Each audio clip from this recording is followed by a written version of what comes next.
je retiens ce qu'a dit une fois un de ceux-là. Il a dit « J'aime bien aller à la messe parce qu'on parle de nous autrement. On ne parle pas de nous comme des détenus, ou comme violeurs, comme voleurs, comme machin, ceci. On parle de nous comme des hommes, des êtres humains à part entière. Et là, pendant la messe, on est tous frères, à égalité. » Ben oui. Mais ça fait faire un travail intérieur, hein, d'accepter d'être la sœur d'un tueur en série. Bon, c'est pas immédiat comme, j'allais dire, comme type de fraternité. Bon, voilà. Mais dans la foi, c'est là que pour moi la prière était absolument fondamentale. C'est-à-dire que je sentais que mes forces n'étaient pas tout à fait suffisantes là, et que me mettre en présence de Dieu, c'était comment dire, non seulement indispensable, mais vital. Voilà, je cherchais le mot, vital. Voilà.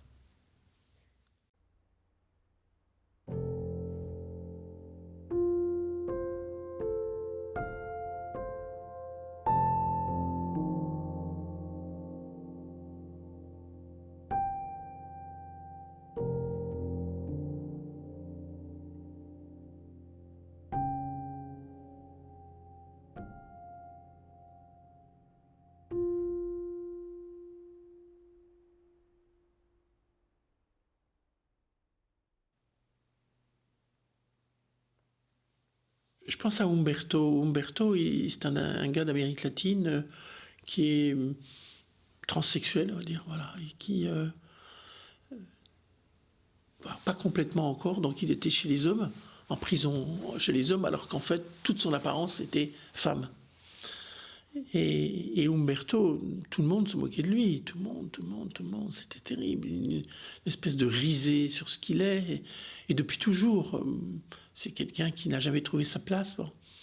Et lui, il avait une amertume vis-à-vis de Dieu qui était terrible, une image de Dieu terrifiante, bon, d'un Dieu qui s'intéressait pas à des gens comme lui, sinon il aurait pu s'en sortir, etc., etc.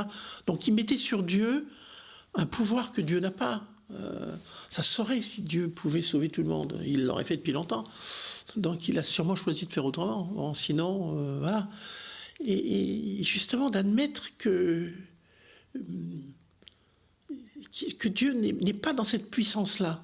Ça, c'est très compliqué. Et moi, je ne suis pas là pour leur dire qui est Dieu. Il n'y a que Dieu qui sait qui est. Bon, mais en tout cas, je suis là pour essayer de les aider à avoir avec Dieu, j'allais dire, une relation plus sereine quand même, plus paisible, plus vivante, plus... voilà, Dieu n'est pas ton ennemi forcément. Voilà. Maintenant, c'est à toi de le découvrir et peut-être tu vas découvrir des visages de lui qui vont t'aider à avancer. Les infirmières me demandent d'aller voir un jeune garçon de 8 ans qui sait qu'il va mourir et qui est révolté et qui ne cesse de parler de la mort. Et donc les infirmières, ne sachant pas quoi faire, m'appellent pour me demander d'aller le rencontrer. Et voilà, et je rencontre un garçon révolté qui, quand il comprend que je crois en Dieu, se met dans une colère absolument effroyable. Parce qu'il me dit, voilà, c'est ça, les infirmières m'avaient dit, il est en colère après Dieu. Voilà. Donc, est-ce que tu pourrais aller le rencontrer? Donc, quand il comprend que je suis venue le rencontrer pour l'écouter, il m'accueille chaleureusement. Mais quand il comprend et que je lui dis que je crois en Dieu, il se met dans une grande colère. Et il me dit, Dieu, je ne dirais pas les mots qu'il a utilisés, mais voilà, il a utilisé des mots très forts. C'est, voilà, et il va prendre la vie d'un enfant de 8 ans. Et tu sais qui c'est cet enfant, tu sais qui c'est moi. Donc il est très en colère. Enfin, ça sort et moi je m'accroche à mon siège pour pas m'enfuir. Et puis quand il a sorti toute sa colère, eh bien je lui dis, et ça vient comme ça, je ne sais pas pourquoi, je lui dis, eh bien je comprends que tu sois en colère après Dieu, parce que si Dieu, c'est celui que tu me décris, eh ben moi, si j'étais toi, je serais encore plus en colère que toi. Alors ça le renverse, ça l'arrête, ça le coupe parce que je le rejoins dans sa colère. Mais je lui dis, mais en revanche, tu vois, le Dieu auquel je crois, il ressemble pas à ce que tu me dis. Et si jamais ça devait t'intéresser, je pourrais t'en parler. Et je ne m'attendais pas à ça. Je m'attendais à ce qu'il me dise, ça ne m'intéresse pas du tout, ton Dieu, j'en veux pas. Et puis il s'installe dans son lit, il me dit, ouais, d'accord. Et là, je me suis trouvée dans la situation où j'ai dû trouver des mots pour parler de Dieu à un enfant de 8 ans qui savait qu'il allait mourir et pour qui la vie n'avait plus de sens et plus de saveur et plus de goût parce qu'il était presque déjà mort psychologiquement avant de mourir parce qu'il était complètement arrêté dans son... Voilà, et il a fallu trouver des mots d'amour, des mots... Et c'est voilà, Dieu, un Dieu de vie, Dieu d'amour, Dieu qui ne prend pas la vie, qui l'accueille et qui la crée, non seulement qui la crée, mais qui la recrée, qui l'accueille sans cesse. Voilà, j'ai essayé de trouver des mots, je ne sais plus exactement quels mots j'ai mis, mais c'était la première fois que j'avais à chercher au plus profond de moi des mots pour décrire Dieu. Et ben je me suis... Enfin, ce que m'a renvoyé ce garçon qui a trouvé ça mais super cool. Il m'a dit c'est trop cool. Et d'entendre ce garçon me dire c'est trop cool, eh bien je me rends compte que lui, alors à partir de là, ça a été, je raconte cette histoire parce que c'est l'une des plus grands miracles que j'ai vécu. Ce garçon est allé jusqu'à sa mort dans une paix et incroyable. Et moi, ben, il m'a édifiée parce qu'en fait, ce qu'il m'a renvoyé de ce que je disais m'a rendu Dieu tel que je l'avais décrit. C'est-à-dire que voilà, Dieu était là, il était présent et il a agi par lui-même. Voilà, ça c'est une des nombreuses histoires que je peux raconter pour dire comment remettre, se trouver dans une situation, on est obligé de mettre des mots et dire quelque chose pour aider quelqu'un et découvrir qu'il se remet en ordre dans ce chaos, que de l'ordre se remet dans ce chaos et transfuse de la joie malgré la situation qui pourrait paraître humainement complètement bloquée. Eh bien c'est extraordinaire. Le Dieu des abîmes à l'écoute des âmes brisées, c'est vraiment un Dieu qui est celui du samedi saint, qui a disparu à nos yeux. Voilà. Le Dieu auquel on rêvait est mort sur la croix d'une certaine façon. Les disciples sont déçus. Ils croyaient qu'il allait relever Israël, ils croyaient qu'il allait être roi, ils croyaient je sais pas quoi. Bon, une espèce de puissance là. Ce Dieu-là, il est mort sur la croix. Et du coup, il y a le passage par le samedi saint qui pour moi est très très important. C'est ce passage du silence, du grand silence. Hein. Mais ils ont dû être dans un état, les apôtres, moi je me dis, ils ont suivi quelqu'un d'extraordinaire, ils ont cru en lui, ils le voient mourir sur la croix. Silence, silence. Puis il avait dit, je ressusciterai, mais bon, voilà, pour eux, qu'est-ce que ça représentait? Et je me dis, dans nos vies, il y a ce passage-là à faire, qui est un passage de purification. J'allais dire de nos désirs sur Dieu, de notre manière de nous comporter avec lui, de le vouloir à notre image, d'une certaine façon, à notre service. Bon. Et là, pour moi, c'est très très fort, ce passage. Et pendant ce temps-là, qu'est-ce qu'il fait? Il descend aux enfers. C'est là, la fois, hein, qu'on leur dit, voilà, il est descendu aux enfers. C'est-à-dire que Jésus, dans sa mort, va jusque dans les profondeurs abyssales de nos enfers humains, de notre mort la plus, voilà, de nos morts, de nos cloaques, bon, et il va au plus profond de la misère humaine, là, pour moi. Et à partir de là, il ressuscite. C'est-à-dire qu'il revient à la vie à partir du moment où il a pris sur lui, j'allais dire, toute cette misère humaine. C'est une manière de répondre pour moi à la question. C'est-à-dire qu'il n'a jamais fait de discours, Jésus, sur le mal. Hein. Il n'a jamais dit le mal c'est ça, faut pas faire. Voilà, je vais vous expliquer ce que c'est que le mal, je vais vous expliquer ce que c'est que le bien. Il ne fait pas de discours sur pourquoi le mal.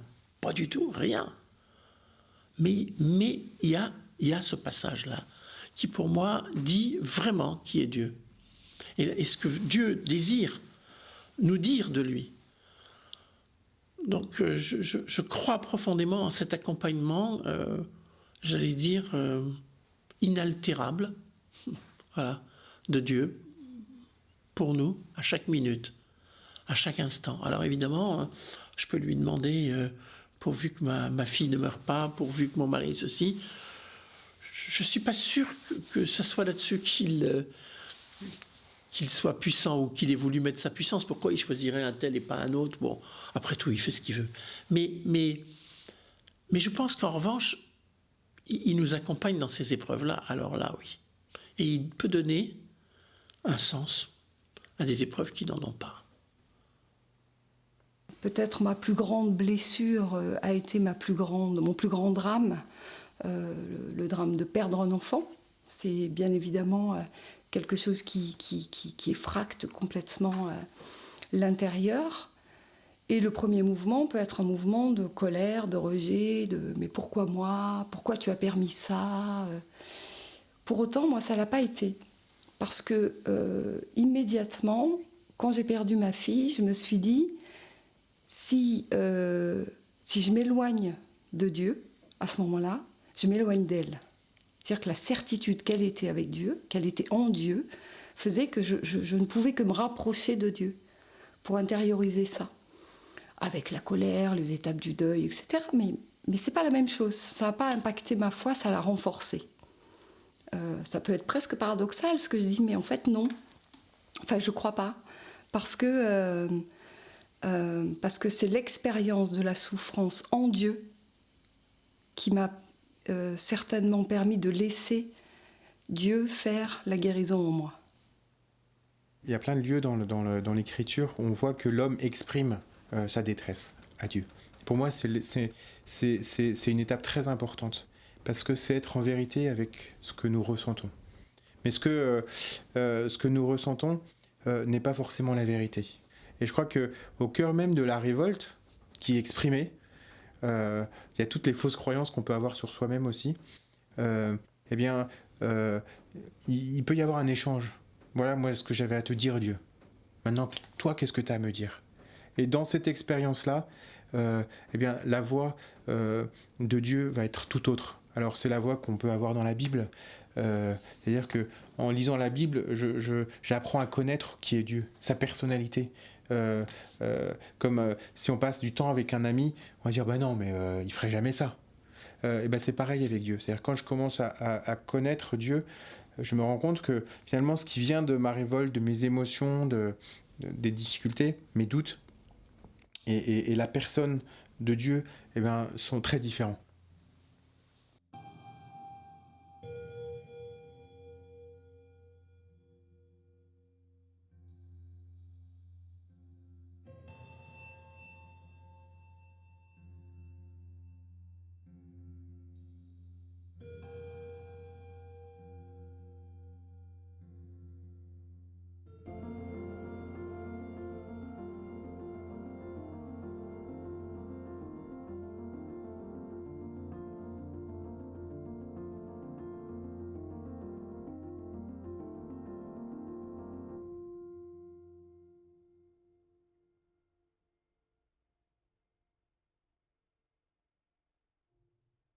J'avais très peur de finir par croire en Dieu et d'accepter Dieu dans ma vie, mais pour les mauvaises raisons. C'est-à-dire de le faire, non pas parce que j'avais rencontré Dieu, parce que j'avais eu le déclic, mais parce que en fait c'était beaucoup plus pratique. Parce que moi, mon frère, il est séminariste, il va bientôt être prêtre. Toute ma famille a une très belle vie de... j'ai été beaucoup portée par eux et j'ai beaucoup reçu. Mais c'est vrai que du coup, je me disais, si j'arrive... Et d'ailleurs, je me suis posé la question, je veux dire, est-ce que je peux dire à mes parents demain, en fait, je crois plus en Dieu? En soi, je peux, mais ça va avoir des conséquences quand même importantes, pas en termes de déchirement, mais de souffrance de mes parents, pour qui c'est... pour ma famille, pour qui c'est quand même central. Et j'avais très peur du coup de croire en Dieu et de me raccrocher à la religion, non pas parce que j'avais rencontré Dieu, mais parce que c'était plus pratique vivant dans un monde avec beaucoup de cathos et que mes amis croyaient en Dieu et tout ça. Donc ça a été vraiment une grande... j'ai pas envie de dire une scission de l'être parce que c'est un peu excessif, mais il y a vraiment des moments où j'avais l'impression qu'il fallait que je choisisse, même pas entre Dieu et pas Dieu, mais entre ma vie sans Dieu et les conséquences sociales que ça allait avoir et ma vie avec Dieu. J'ai grandi sans foi, sans Jésus, sans Dieu, et je me rappelle quand j'étais petite, on avait un poster de Karl Marx dans notre salon, Et je me demandais qui c'était, est-ce que c'est Dieu? Donc c'était juste pour vous dire à quel point j'étais ignorante des choses spirituelles en fait. J'étais avec mon copain, j'habitais avec mon copain, mais notre relation était très très difficile et aussi j'étais très malheureuse au boulot, dans ma carrière où en fait je faisais toujours le même boulot pendant je pense 3 ans. J'étais pas heureuse, je voulais bouger un peu mais rester dans la même entreprise. Et puis je me posais des questions, est-ce que je me disais mais est-ce que la vie c'est juste avoir quelqu'un dans sa vie, avoir un copain, un mari, des enfants et aller au boulot, ou est-ce qu'il y a autre chose? Enfin, j'avais en moi ce désir de transcendance et cette recherche d'absolu que la société me proposait pas, et je pouvais essayer de masquer ça sous une couche d'indifférence en faisant ma petite vie, mes petites histoires de mon côté. Mais je me rendais bien compte que pendant ces 2 années où il y a certains moments où je disais très clairement, je me disais très clairement je ne crois pas en Dieu, Dieu en fait était toujours là parce qu'il était cet absolu, cette manière pour l'homme de se dépasser et d'aller vers plus grand que soi. Je crois vraiment que dans toutes les religions, le Seigneur a déposé des petits bouts de la vérité.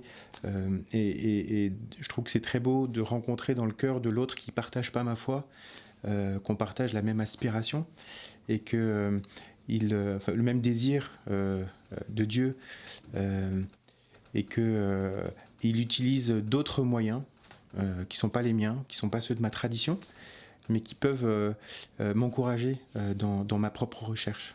Et je crois que dans la rencontre de l'autre, eh bien, il y a une émulation et un encouragement à devenir plus soi-même. C'est plus comme ça que je l'ai vécu. J'ai pas été tenté de devenir bouddhiste, mais la rencontre des bouddhistes, des autres religions, m'a amené à être davantage moi-même et à découvrir la richesse de ma tradition. Et c'est un petit peu le défi de la mission. Je crois vraiment que un Chinois qui rencontre le Christ, eh bien, il devient d'une certaine manière plus chinois, et que le Chinois chrétien aura à nous apprendre quelque chose du visage du Christ, parce qu'il l'a vécu dans cette culture chinoise. Alors s'il fallait que je décrive le manque qui serait au cœur de l'homme et que Dieu viendrait penser, c'est difficile comme question, mais je pense que je dirais que, par exemple, je parlais de la joie tout à l'heure. Il y a une joie terrestre et elle est superbe et il faut vraiment en profiter, mais il y a aussi une joie divine ou surnaturelle dont l'homme a quand même une forme d'empreinte. Enfin, moi j'ai vraiment l'image d'un peu d'une petite graine qui est en chaque cœur humain, qui sent que ce qu'il vit c'est beau, mais qu'il est appelé à plus. Et ça peut, oui, qu'il est appelé à plus. Et du coup c'est un manque. C'est pas un manque de négation, c'est juste on a la vie et on sent qu'il peut y avoir un surplus de grâce qui vient en fait prendre notre réalité terrestre et lui rajouter cette touche de paillettes. Il y avait des paillettes dans notre vie.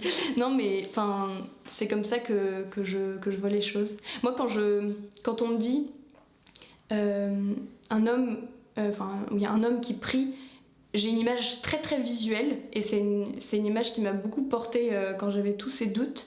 Je voyais vraiment une petite fille ou un petit garçon sur la plage, ou bien, enfin je sais pas où, mais en train de regarder le ciel sous une nuit étoilée. En fait j'avais une petite image comme ça dans ma chambre et c'est vraiment l'image que j'ai de l'homme sous le regard de Dieu, c'est-à-dire du petit enfant qui est en fait forcément porté vers ce qu'il comprend pas et ce qu'il n'arrivera jamais vraiment à percer. Et en fait je trouve finalement aussi de la beauté dans le fait que on comprenne pas tout et on est un peu l'enfant qui se laisse porter, même si faut y travailler. Et moi en termes de lâcher prise je suis pas un modèle, mais en tout cas j'y trouve de la beauté à l'échelle de l'humanité, quelle que soit la foi de la personne. En fait je trouve ça sublime d'être pas une petite merde, mais d'être un petit bonhomme et de regarder là-haut, voir ce qui s'y passe et rien comprendre, mais au moins porter son regard sur ce qu'on ne comprend pas et ce dont on a le désir de connaître.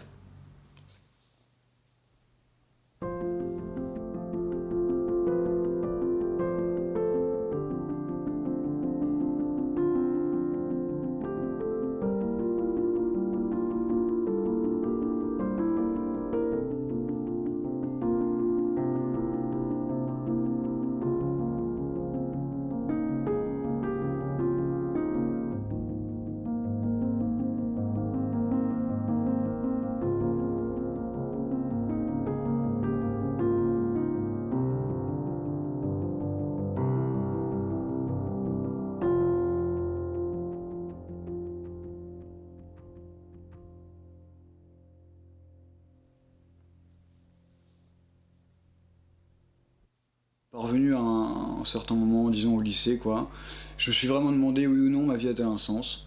Et je me suis dit quand même que c'était une question fondamentale, quoi.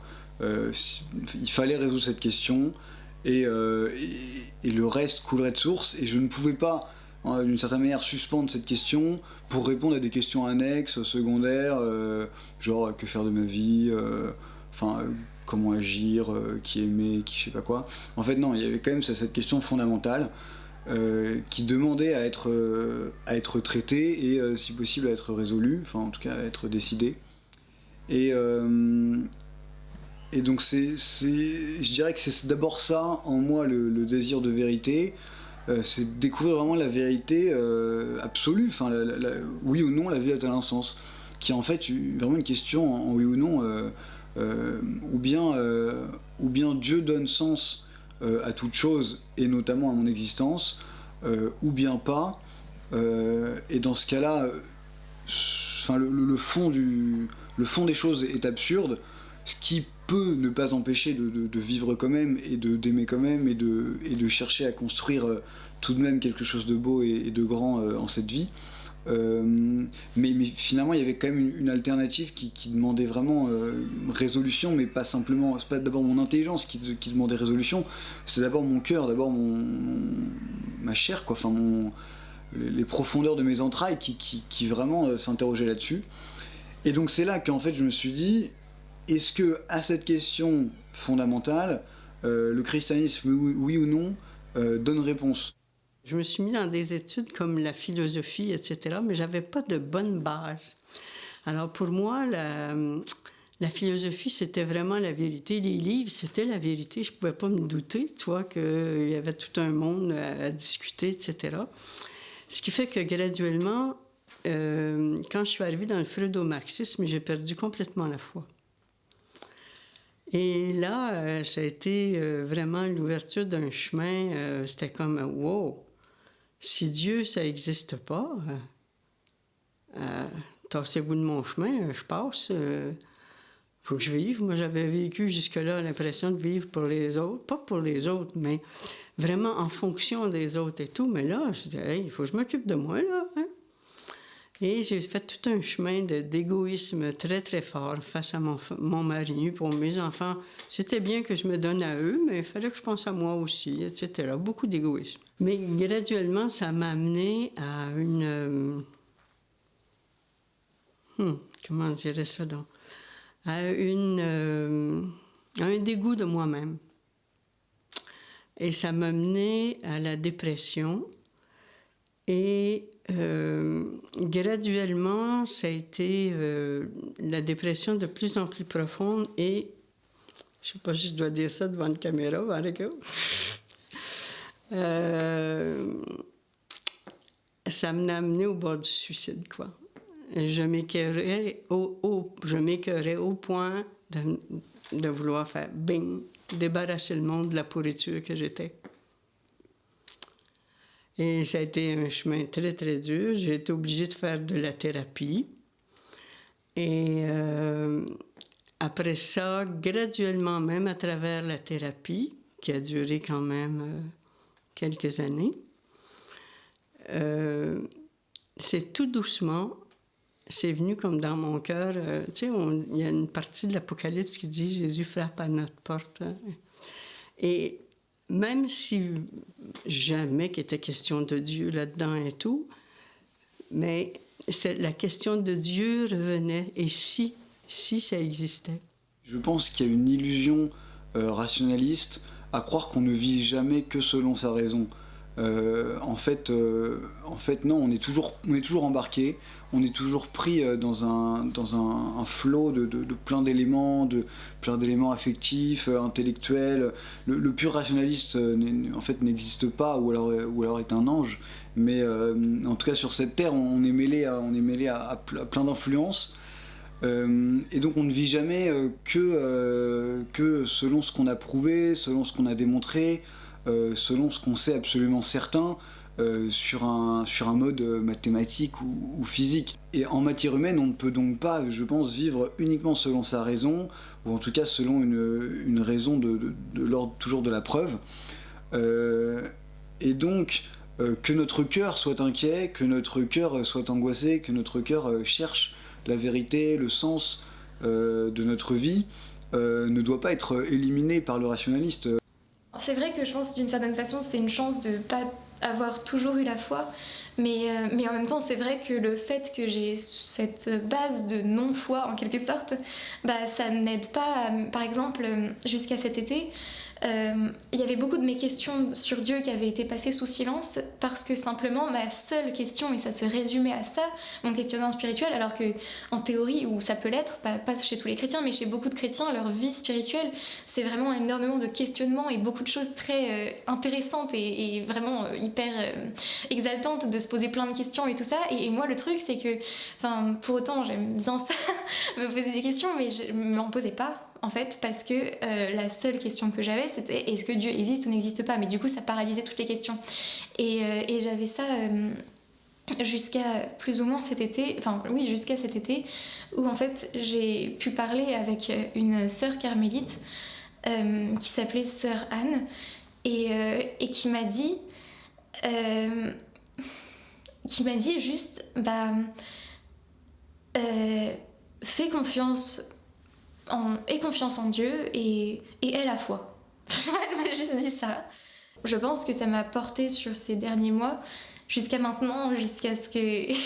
parce qu'au bout d'un moment, la grâce s'essouffle un petit peu et que aussi... je veux dire, on n'est pas spécialement dans un monde où il y a en permanence Dieu ou en permanence des chrétiens, et il y a énormément de choses qui peuvent aussi nous amener à douter de Dieu dans le monde, et même le fait d'être... confrontés à des discours assez, on pourrait dire, anticléricaux, qui en tout cas font plutôt leur part aux objections. Et c'est vrai que ça, c'est des choses qui peuvent ne pas aider, mais voilà, c'est fondamentalement ce choix de la foi, faire le choix de la foi, et c'est ça qui aide principalement à résoudre les doutes, mais c'est un peu un saut dans le vide, ça c'est clair. Et donc, en la confessant, il y a une clarté de mon péché qui m'est venue, mais d'une clarté vraiment incroyable. Mais en même temps, c'était pas une clarté qui m'a écrasée. C'était en même temps un amour qui me descendait dans le cœur. Et tout ça, c'est difficile à expliquer comme expérience, mais c'était comme... tu vas aimer dans l'avenir dans la mesure où tu as péché. Un peu ce que Jésus a dit de Marie-Madeleine, par exemple, toi. Mais j'étais inondée d'amour, pas de culpabilité du tout. Alors que ce que je faisais en thérapie, c'était toujours la culpabilité, puis l'idée de me tirer, parce que je me voyais aussi laide que j'étais. Et donc, je suis sortie de la confession avec cette allure-là. Mais c'est pas venu tout de suite un choix à faire ou quoi que ce soit. Ça, c'était un vendredi. Et c'est le dimanche matin où je suis allée à la messe, puis je suis revenue dans ma chambre. Puis là, à un moment donné, les idées de psychologie puis de freudo-marxisme me sont venues. Ah oui, tu veux croire en Dieu parce qu'en fait, tu as besoin d'un père. Bon, j'en avais pas eu dans ma vie. Alors, toutes les objections, Et là, ça me disait, c'est de la pure folie, ton affaire, de la pure folie. Puis là, je me suis dit vraiment, là, ben écoute, si pour être comme je suis bien là, il faut que je sois folle, ben je vais être folle. Je me fous du monde qui vont dire que je suis folle, je serai folle. Mais je vais être bien dans ma peau. Tandis qu'avant, je ne l'étais pas. Et ça a été vraiment le choix pour Dieu à ce moment-là. En fait, la question, en l'occurrence, n'est pas est-ce que c'est rationnel ou est-ce que c'est pas rationnel, mais est-ce que c'est réel ou est-ce que c'est pas réel. Donc certes, le rationaliste peut très bien, à l'aide de beaucoup de moyens plus ou moins scientifiques, déconstruire le témoignage mystique, déconstruire, voilà, dire il y a la folie, je sais pas quoi, une névrose, voilà, tout plein d'interprétations sont possibles, mais il est possible aussi qu'il se rend compte que finalement ces témoignages sont peut-être vrais, et que peut-être ces témoignages sont même plus vrais que ce qu'il en perçoit simplement par la raison. Donc je dirais que je me méfie un peu d'un scientifique désincarné qui refuserait par principe de toute influence non purement rationnelle, parce qu'en fait déjà ça n'existe pas, et puis on voit bien que le moindre grand penseur a quand même une vie quotidienne, a quand même un cœur, a quand même des affections, des passions. Et je crois que disons que la vérité chrétienne touche à l'homme, à la jointure entre ce cœur et cette intelligence, et touche les deux à la fois, et du coup permet de toucher tout l'homme en fait. La religion catholique, c'est une religion incarnée. Et c'est là toute la force de cette religion pour moi. L'arrivée, j'allais dire, sur terre de Dieu par la figure assez extraordinaire de Jésus, dit bien cette volonté d'incarnation et de prendre chair avec nous, dans notre chair. Et pour moi, ça c'est très très important. Et je crois que du coup, Dieu est passé d'un concept un peu théorique, comme ça, bon voilà, Dieu infiniment bon, infiniment grand, infiniment parfait, la volonté de Dieu, les machins, les trucs, qui ne me parlaient pas du tout. Bon. C'est devenu quelque chose d'extrêmement... oui, quand je dis humain, c'est-à-dire à portée de compréhension de mon humanité.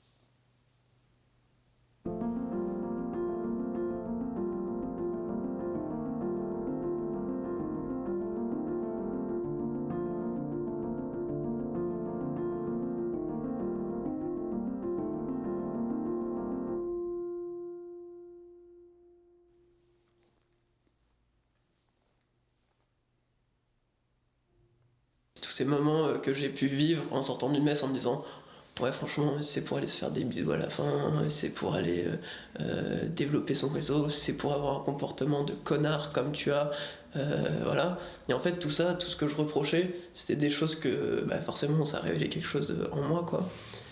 Que du coup clairement ça sert à rien quoi en fait. C'est ou alors on se pose la question du moins, enfin moi j'ai jamais fondamentalement je pense remis en question alors douter oui, mais remettre en question vraiment ce qu'a apporté Dieu dans ma vie, en fait je le pouvais pas vraiment parce que c'était déjà là en fait.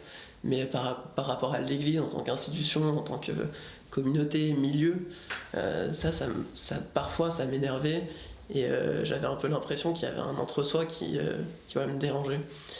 Et du coup plutôt que de chercher, on se casse. Évidemment, quand on n'est pas, comme moi, une figure emblématique de la place de la femme dans l'Église, et du côté du mariage et du côté de la mère, effectivement, on a un peu à se justifier.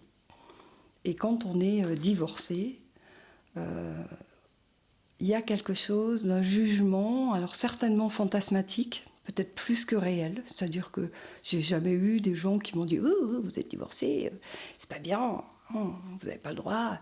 Mais par contre, moi-même, vis-à-vis de la communion, par exemple, je me la suis interdite longtemps, comme quelque chose de j'ai pas tenu ma promesse.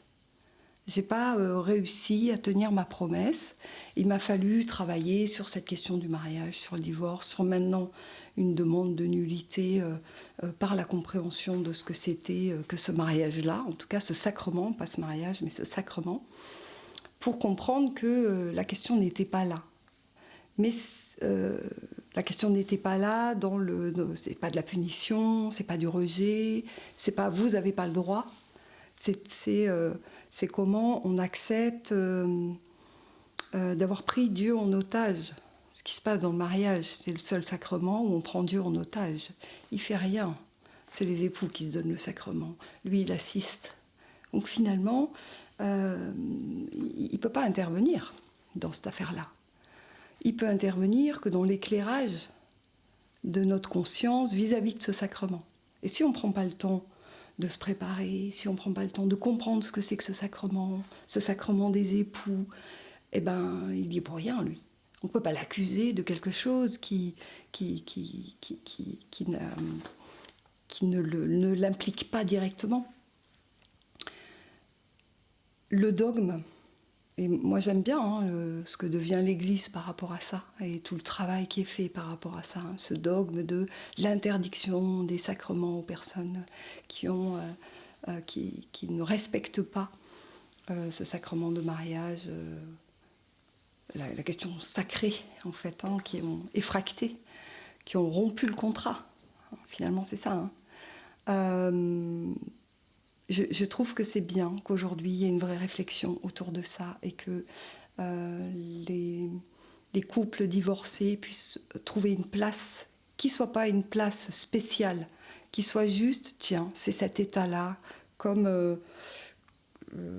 un état singulier de chaque personne, l'histoire de chaque personne, la singularité, c'est fondamental. Que l'Église puisse prendre en compte la singularité des personnes dans leur foi, mais aussi dans ce qu'elles peuvent apporter à l'Église, dans ce qu'elles peuvent donner. Moi, j'ai vécu la honte pendant des années, et pour m'en sortir, je jouais au parfait petit chrétien. Parfait petit chrétien, qui portait une grande croix de bois autour du cou, des sandales aux pieds. Et je suis rentré très vite dans la vie religieuse, avec beaucoup d'immaturité, bien sûr. Mais je donnais le change en même temps. Je n'en veux pas à mes formateurs, parce que je les ai menés en bateau pendant des années. Je donnais le change. Et en même temps, je m'installais tout doucement dans une double vie. Alors, il y avait le Jean-Michel du jour, qui était le parfait petit chrétien, qui allait devenir un prêtre. Certains même me voyaient évêque, disant « Oh là là, il a tout pour ça, tout. » Et puis en même temps, il y avait le Jean-Michel qui allait sur les lieux de drague, homo, qui commençait à connaître une sexualité hyper compulsive, et puis qui était dans la culpabilité, et puis la culpabilité augmentait la honte, et puis on n'en finissait plus. Fin des années 90, après avoir, je crois, vécu un moment de réalisme à la fois humain et spirituel, je me suis dit non, la vie religieuse, la vie sacerdotale telle qu'elle est proposée dans l'Église catholique n'est pas pour moi, je peux pas. Je suis pas la carrure pour ça, je suis pas fait pour ça, je peux pas intégrer ma sexualité, ma vie affective dans ce projet-là, c'est pas possible. J'aurais pu, d'une part, fonder une gay church, on parle. J'aurais pu m'enfermer dans un ghetto, plus trop maintenant, mais dans les années 90, un ghetto homo, ça. L'Église m'a sauvé parce que le fait d'y rester, elle m'a toujours permis d'élargir mon horizon. Je ne suis pas à l'Église, à moi tout seul. Et je suis aussi dans l'Église, je suis aussi l'Église. Mais l'Église ne serait-ce qu'en m'offrant aussi ce ministère, ce service dans un lycée, moi je ne rencontre pas toute la journée des homos et des trans, par exemple, parmi les élèves, et Dieu merci, enfin je dirais, donc je suis pas envoyé que pour... Bon. Donc je suis dans l'Église me permet toujours d'aller dans un regard plus large. C'est ce sens du mot même catholique, tourner vers tout, tourner vers tous, universel, au sens où le cœur du Christ est universel, il nous amène toujours plus loin. Et ça serait, moi je pense, dommageable de tirer, comme vous venez de dire dans votre question, l'Église vers ce que j'attends pour moi. Bon, alors bien sûr j'ai des attentes, mais je serais plutôt dans le sens de dire l'Église, dans son universalité, m'attire toujours plus loin. Et à un moment donné, je me suis rebellée. J'ai dit, ouais, mais bon, moi, je suis pas d'accord avec tous les trucs de l'Église. Donc, si je suis pas d'accord avec tous les dogmes de l'Église, je peux pas continuer de cautionner. Si j'y vais, je cautionne. Ça, c'est un peu comme le parti politique, ça, quand on n'est pas... Sauf que j'ai compris plus tard que fallait bien y être pour œuvrer à changer un petit peu les choses, à participer. Il m'a fallu comprendre que l'Église, c'était moi aussi.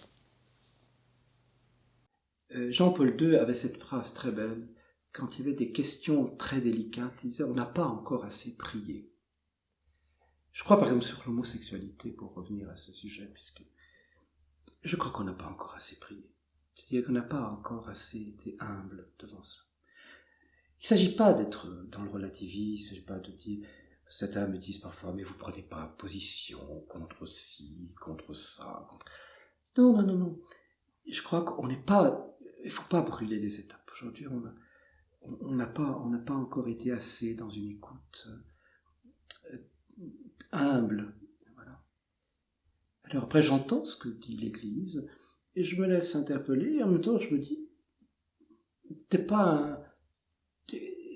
tu as aussi ta parole, ta responsabilité, tu dois partager ce que tu vis, et puis on avance. Moi, je n'ai pas la prétention de dire que ce que je vis, c'est la norme, mais je me dis que peut-être participer à la construction de l'Église de ce temps, avec d'autres. Et j'entends tout à fait, je passe même beaucoup de temps avec des gens qui ont des convictions un peu éloignées des miennes, mais on avance ensemble.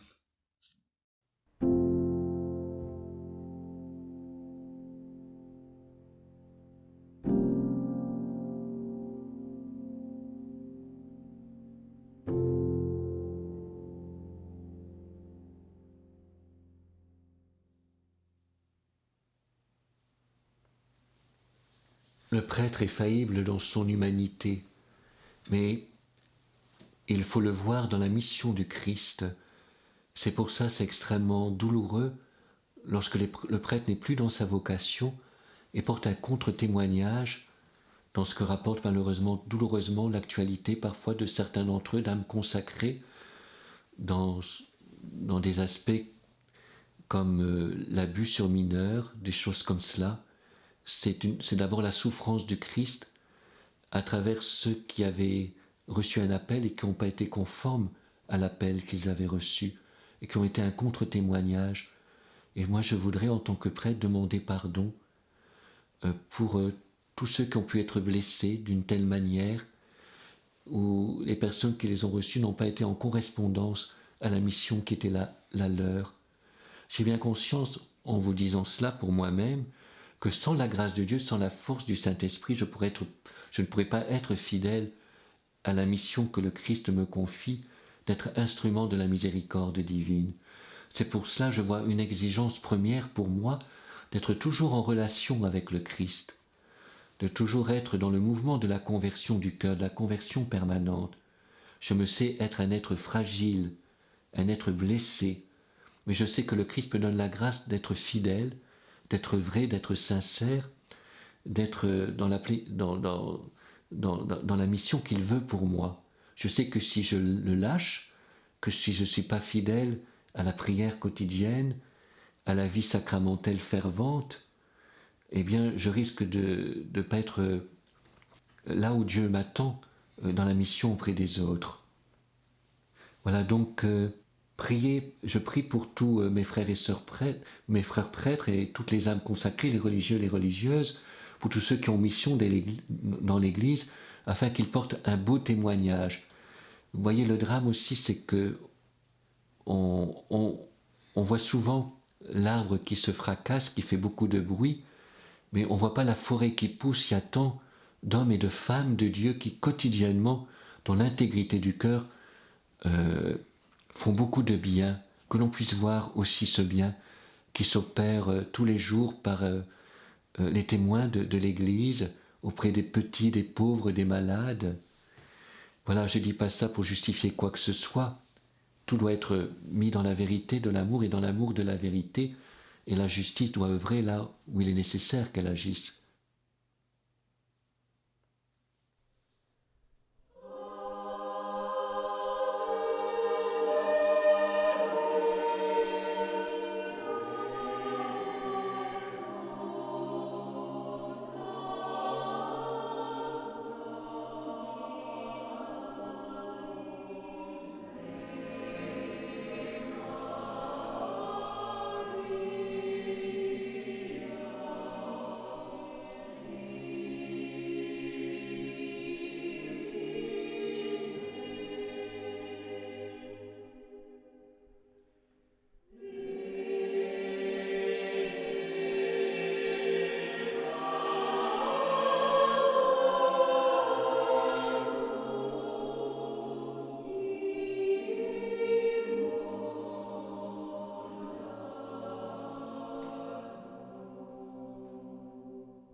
Et la question du mariage m'a de fait investi d'une urgence de savoir ce que je disais vraiment de moi, ce qui était vraiment de moi,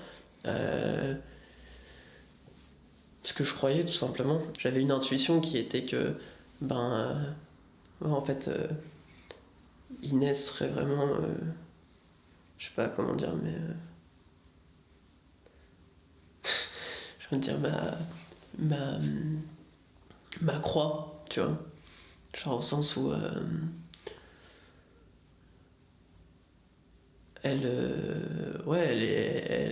je voulais faire d'elle ma croix dans le sens où je voulais que ce soit mon instrument de salut, je voulais que ce soit tous les moments difficiles que j'aurais à passer avec elle, ce soit des moments qui seront transcendés par la vie et que je la porterai, je la supporterai et je l'aimerai parce que je suis persuadé qu'elle est ma vocation profonde, quoi.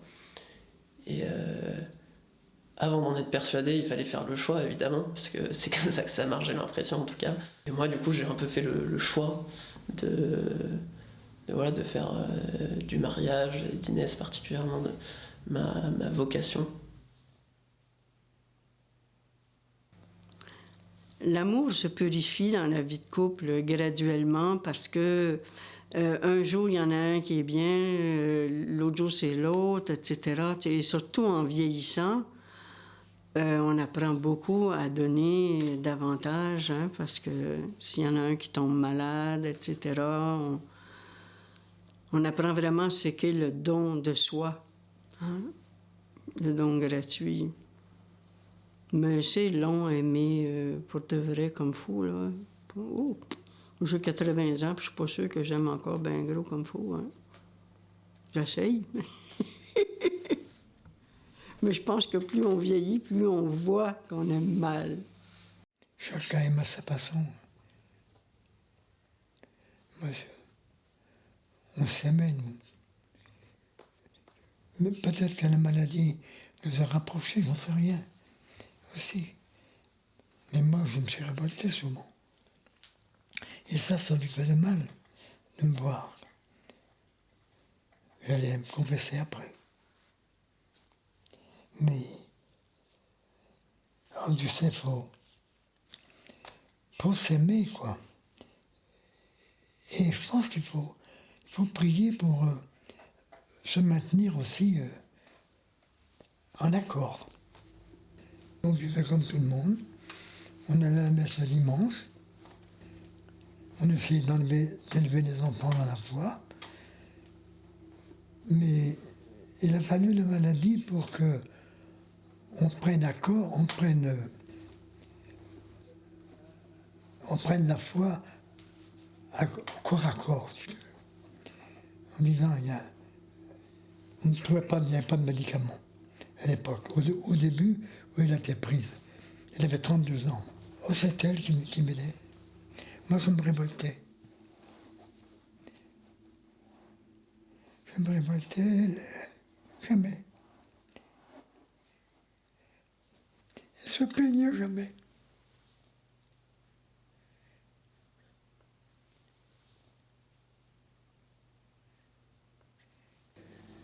Elle priait sûrement pour moi, pour m'envoyer à la messe déjà, que je n'avais pas une grosse envie. Et c'est elle sûrement qui, dans mon cœur, qui m'envoyait. Je ne le ressentais pas, mais si je n'y allais pas, j'étais pas bien. Alors il fallait mieux que j'y aille. Mais passer la foi par contre. On n'a jamais assez sans doute, mais il y en a qui ont dit, Louisette avait beaucoup plus de foi que moi. Elle a transmis à ses enfants. Oui. Il y en a d'autres qui vivent des choses comme ça, hein, pire que ça même, mais voilà. Mais ça, c'est pas joyeux. Pour elle, c'est joyeux parce que je n'ai pas intérêt à raconter n'importe quoi parce qu'il va me dire, dis non.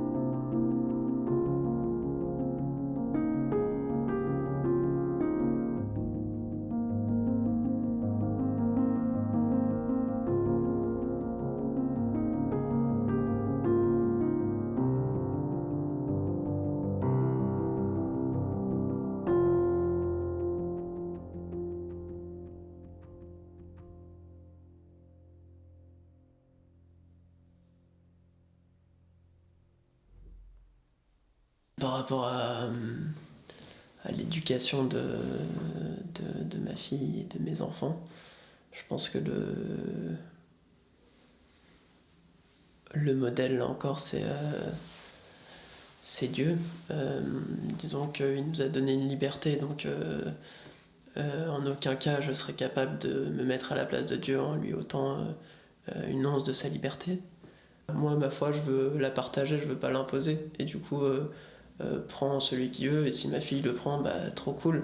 Si elle le prend pas, écoute, je continuerai de la partager comme Dieu continue de se partager tous les jours, et pour autant il y a des... Enfin, je peux moi à tout moment lui dire non, et c'est pas pour autant qu'il m'aime pas. On espère que la foi qu'on va donner à nos enfants va les aider dans la vie. On espère que ça va les aider à être mieux armés. Mais je pense que le plus important, c'est qu'à un moment, ils décident d'être vraiment chrétiens, non pas par une foi reçue, mais par une foi choisie. Et donc je ne sais pas si mes enfants aujourd'hui sont véritablement convertis en tant que tels. Je leur donne une éducation chrétienne. Ils font du scoutisme, ils rencontrent plein de gens qui ont la foi, et puis à travers ça, ils rencontrent surtout dans leurs écoles, dans leurs collèges, beaucoup plus de gens qui n'ont pas la foi, donc ils sont beaucoup plus dans un monde athée que dans un monde chrétien. La norme aujourd'hui, c'est plus d'être catho, la norme c'est d'être athée, c'est de pas croire en Dieu, d'avoir éventuellement été peut-être baptisé, mais encore c'est une minorité. Donc en quoi est-ce que ça va les aider ? Je pense qu'ils vont probablement en souffrir un peu, c'est évident, mais si j'arrive à leur donner quelques clés de lecture, notamment dans la prière, je suis convaincu que ça les aidera.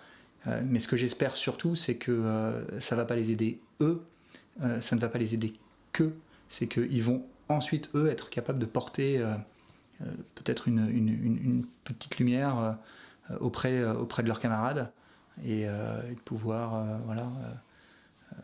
parler de Dieu régulièrement, facilement, en toute liberté, au cours de leur vie, quoi.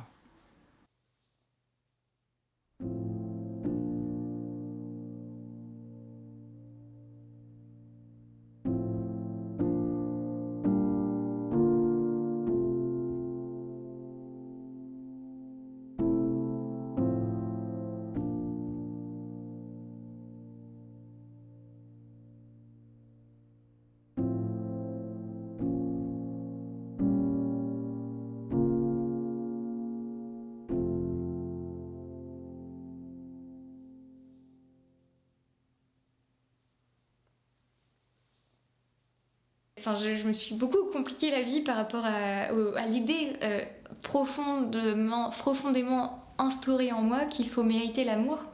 Et clairement, je pense que je m'en suis pas totalement débarrassée, et je vis encore énormément de cette idée. Dans une première relation amoureuse que j'avais, je me disais beaucoup, comme je peux encore me dire aujourd'hui, je suis pas assez bien pour lui, et donc du coup je le mérite pas. Mais pour autant, le christianisme, ce que ça a commencé à apporter, c'est d'abord l'idée que c'est faux, et que c'est pas ça le vrai amour, et que le vrai amour ne se mérite pas, mais juste est un cadeau que l'on reçoit et qu'il faut juste faire de son mieux pour l'accepter et s'y ouvrir, ce qui est pas facile. Et quand quelqu'un nous aime, il n'y a pas de raison de se culpabiliser et de se dire pourquoi il m'aime, je le mérite pas, ou je pourrais me culpabiliser de me dire alors que je suis pas assez bien sur tel et tel point et que telle et telle personne serait mieux, alors je ne mérite pas.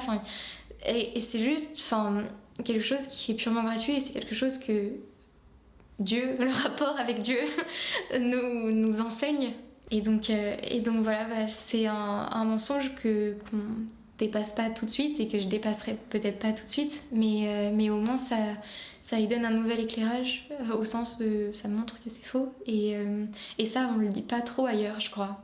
Et je crois qu'au contraire, ailleurs, on va plutôt dire que ça se mérite l'amour, ou alors on va plutôt fonctionner selon ce paradigme-là.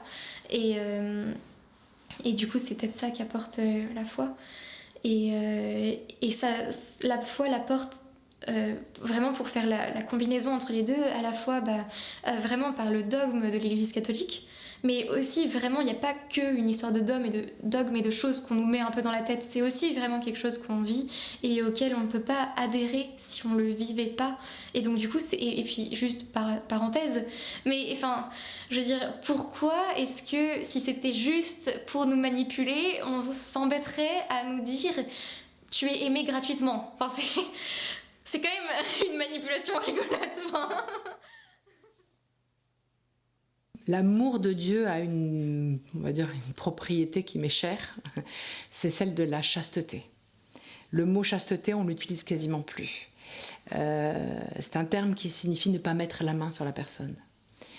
Alors la chasteté, elle a pris une coloration de sexualité, mais ce terme a en fait une notion bien plus large que ça. C'est aimer quelqu'un, c'est pas l'aimer pour qu'il me nourrisse, quoi qu'il me nourrira malgré tout, ou pour que j'en tire quelque chose pour moi-même, c'est l'aimer pour lui-même. Ça, c'est l'amour le plus chaste qui existe, c'est celui du Christ, c'est celui qui donne sa vie. Nous, on est toujours un peu colorés, on a toujours, on est dans notre humanité, on est notre chair, on est traversé par notre humanité, donc ça reste compliqué. Mais Dieu nous invite à vivre cet amour complètement donné, c'est-à-dire l'amour chaste. Je t'aime, et c'est pour ça que des parents peuvent découvrir cet amour-là. Parce qu'en fait, alors évidemment, il y a des parents qui ne sont pas chastes dans leur amour avec leur enfant, ça dépendra de ce qu'ils ont reçu, leur histoire. Mais on va dire que le plus proche, c'est l'amour d'un parent pour son enfant qui le met au monde pour rien, pour le mettre au monde. Et qui va le faire grandir pour qu'il devienne un homme et qu'il soit au monde, et pour qu'il ait la vie, voilà. Et non pas pour le garder pour soi, parce qu'il va faire de moi quelque chose, et puis toujours, c'est pour qu'il s'envole. Et un amour réussi est un amour qui rend libre, en fait. Depuis que je suis père au foyer, j'ai l'occasion vraiment de faire des analogies en fait qui me sautent aux yeux d'un coup entre ce que moi en tant que père je noue comme relation avec mon enfant, ça va me dire quelque chose de la relation que Dieu a avec moi. En tout cas, ça va m'aider à comprendre certaines choses. Ce qu'on me demande là en gardant ma fille, si je veux son bien, nécessairement je suis à son service, nécessairement je fais preuve de plus de patience, nécessairement je m'abaisse, je me mets à quatre pattes, je m'accroupis, je passe mon temps à jouer avec elle sur un tapis. Ça, c'est un truc qui a priori est pas obligatoire, quoi. Mais en fait, si Dieu fait pareil pour nous. Il s'abaisse, il vient consoler, il vient prévenir, il vient guérir, il vient me relever quand je tombe, et il vient me mettre quelques tartes aussi peut-être si j'entends que ça.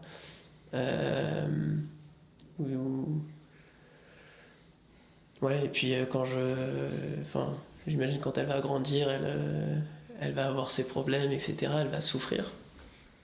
C'est sûr. Et quelque part, en tant que père, je serai là pour dire moi aussi j'ai souffert.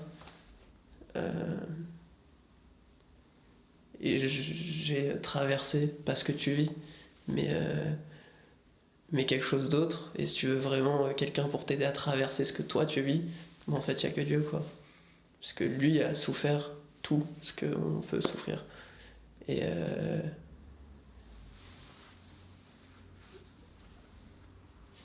voilà, enfin, c'est simplement ça. Et du coup, là, j'essaye d'éduquer ma fille comme...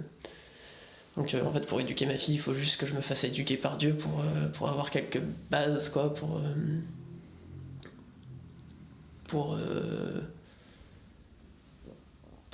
qu'elle soit libre, en fait, tout simplement, pour vraiment l'éduquer à être libre et à être libre de faire ce choix de oui ou non, je donne ma vie pour les autres, quoi. Évidemment, c'est un choix de tous les jours après, hein.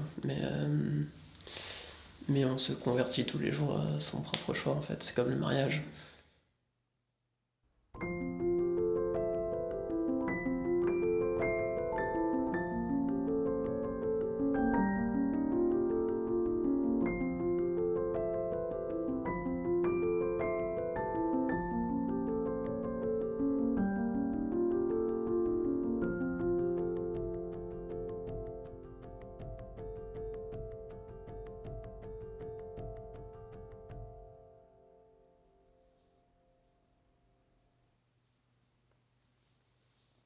Alors, la prière, c'est un moment entre moi et Dieu.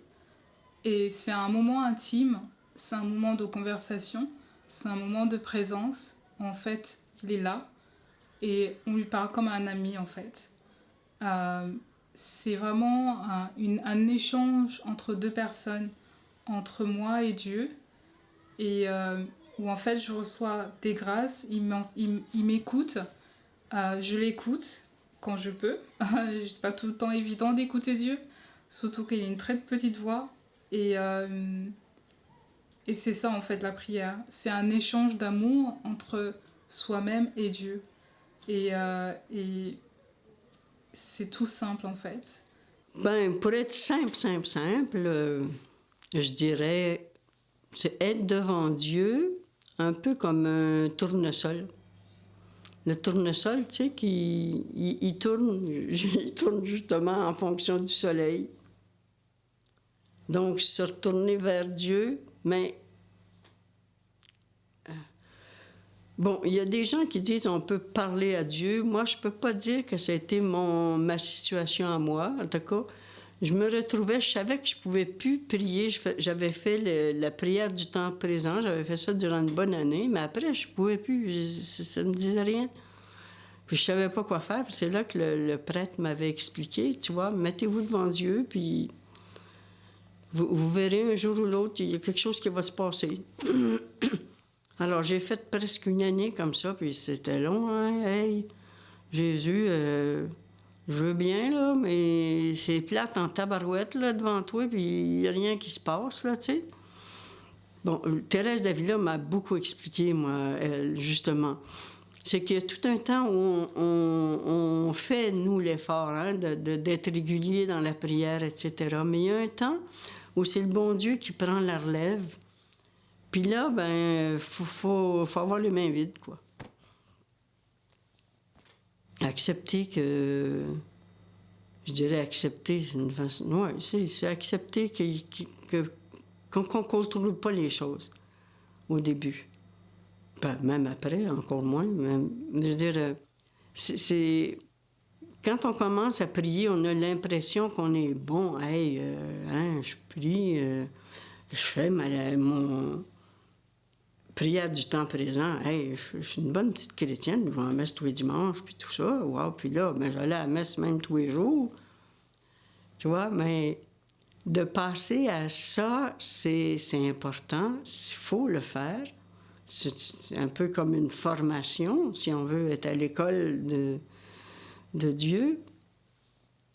Mais le Seigneur nous apprend à dire le Notre Père, puis qui est important aussi, puis qui contient à peu près tout. Mais pour goûter la présence de Dieu, à un moment donné, faut se laisser faire. quand j'avais 20 ans, un soir, je suis rentré dans une église et il y avait le Saint-Sacrement qui était exposé sur l'autel, c'est l'hostie. Dans une église, c'était la nuit, il faisait noir, il y avait juste cette lumière qui était comme un rayon sur le Saint-Sacrement. Et je me suis assis là sans bien savoir ce qui se passait, sans bien savoir ce que ça représentait. Je savais que c'était l'hostie, donc c'était Jésus. Et j'ai eu comme un rayon de lumière qui est entré dans mon cœur. Ça a été une des expériences les plus fortes de l'amour de Dieu. J'ai senti que son amour rentrait dans mon cœur. Et que j'étais totalement connu de lui, que j'étais totalement aimé, accepté. Et ça fait partie de ces expériences dont on garde une nostalgie toute sa vie, mais une nostalgie qui nous tourne pas vers le passé, mais qui nous tourne vers le futur.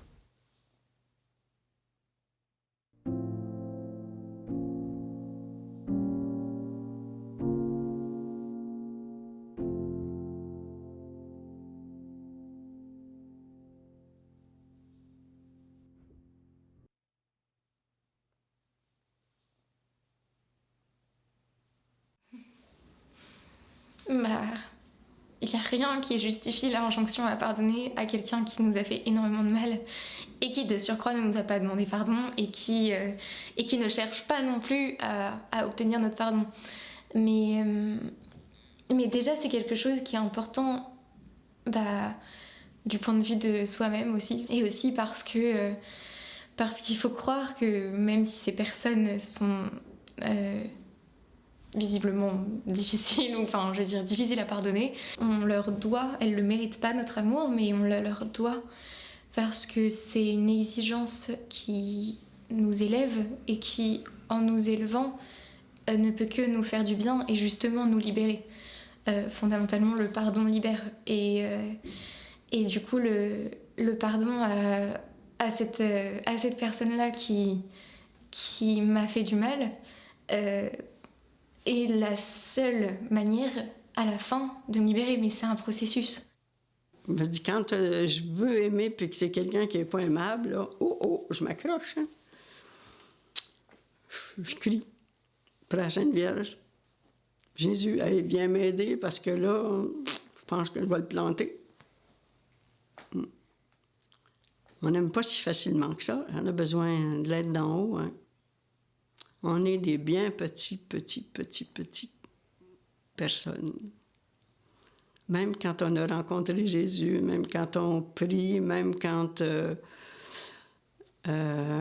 on vit une présence de Dieu qui est vraiment une plénitude, mais quand on se retrouve tout seul, le bon moment passé, là, puis qu'on se retrouve avec quelqu'un de détestable, là, tu sais, c'est Jésus qui reçoit les clous dans les mains, là, puis nous autres, on a l'impression de se faire rentrer une épée dans le cœur, etc. Là, puis tu dis, là, je vais aimer tout de suite, là, ça se fait pas. Il faut vraiment crier après la grâce. Hein. Demander pouvoir aimer.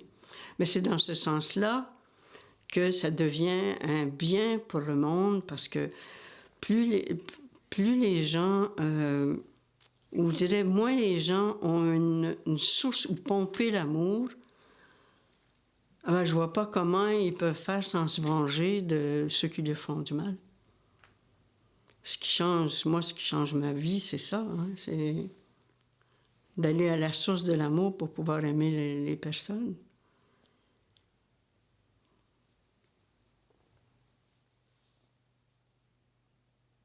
Il y a de nombreuses années de ça, on me fait appeler en me disant un détenu un tel voudrait vous voir, il est à l'isolement. Bon, le détenu un tel est très connu, tueur en série, très connu. Donc je vais le voir, on va l'appeler Georges. Voilà. Mais c'est pas Guy Georges, du tout. Hein. Voilà. Et il me dit, bon, je voulais vous voir pour vous dire deux choses. La première chose, c'est que j'ai découvert que la famille de ma dernière victime était croyante et je voudrais que vous priez pour eux. Alors déjà, j'étais un peu étonné quand même. Et je me suis dit, mon Dieu, ben ça alors, c'est une drôle de demande quand même, bon, venant d'un homme comme ça. Et puis la deuxième chose, j'ai une question. Croyez-vous que Dieu, quand je mourrai, m'accueillera dans son paradis? Et il me dit, ne me répondez pas, prenez le temps. Au revoir, à la fois prochaine. Bon. Alors moi, j'en pars avec ça. Je me dis, oh là là, putain, c'est quoi cette question? Comment je peux répondre à une question comme ça? Moi, je suis là, le témoin de l'espérance. Hein. Ma foi, c'est que Dieu est capable d'accueillir tout le monde. Eh ben, dis donc, et lui, il est tueur en série. Bon, je fais comment avec ça? 8 jours après, je retourne le voir. Et puis, j'étais prête à lui parler. Et il me dit, non, non, je vous arrête tout de suite. J'ai quelque chose à vous dire. Bon. J'avais 11 ans. J'étais à la piscine municipale avec l'école. Tous mes petits camarades commençaient à sortir de l'eau. Puis tout d'un coup, à côté de moi, je vois un monsieur qui était en train de se noyer. Alors, j'ai commencé à le soutenir. Et puis, j'ai appelé vite des secours. On est venu le chercher et tout. Et on a pu le sauver. Et on m'a donné une médaille parce que j'avais sauvé quelqu'un. Croyez-vous que quand je me présenterai devant Dieu, il prendra ça en compte, ou il verra que les horreurs que j'ai faites? Il me dit, prenez le temps pour me répondre. Je lui dis, parce qu'il me dit, vous savez, les hommes ont désespéré de moi, enfin les humains ont désespéré de moi, je suis condamné à perpétuité. Antérieurement, je me disais, bon, c'est assez normal aussi, hein, je veux dire, bon. Et en même temps, il me dit, est-ce que Dieu a désespéré de moi? Voilà. Et moi, là, j'étais au pied du mur de ma foi. Et je lui ai répondu, écoutez, moi, le Dieu auquel je crois, et c'est vrai, et aujourd'hui encore, le Dieu auquel je crois est un Dieu qui ne désespère jamais de l'humain, quel qu'il soit, jusqu'à la dernière minute. Je lui ai dit, je vous promets de prier pour vous tous les jours. Ce que je fais. Voilà. Et pour moi, cette prière-là, c'est une manière de tenir le lien entre lui et Dieu. Bon, Dieu n'a pas besoin de moi, hein, c'est pas ça que je veux dire. Mais peut-être que Georges a besoin de moi. Faut pas perdre le lien. Voilà. Et je crois en ce Dieu qui ne désespère d'aucun humain. Absolument aucun. Voilà. Fût-il le pire d'entre nous. Voilà. Entre guillemets. Voilà ce que je peux dire profondément. Et pour moi, ça, c'est vraiment une expérience extrêmement forte, hein, je peux vous dire. C'était... Là, je me suis dit, tu es obligé de dire tes tripes, là. Tu es obligé de dire le fond de ta foi. Sinon, bon, voilà. Mais, en tout cas, il est parti, je crois, plus en paix qu'il n'était au démarrage. Voilà. Donc, si un jour il regarde cette vidéo, il me reconnaîtra.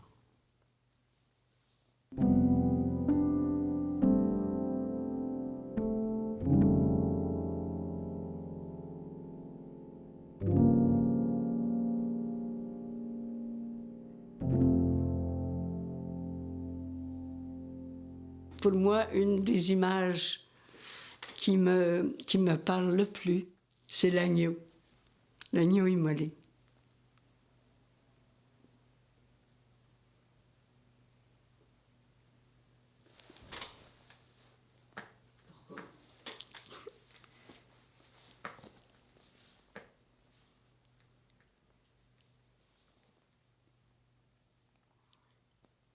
Il se laisse aller à l'abattoir sans dire un mot.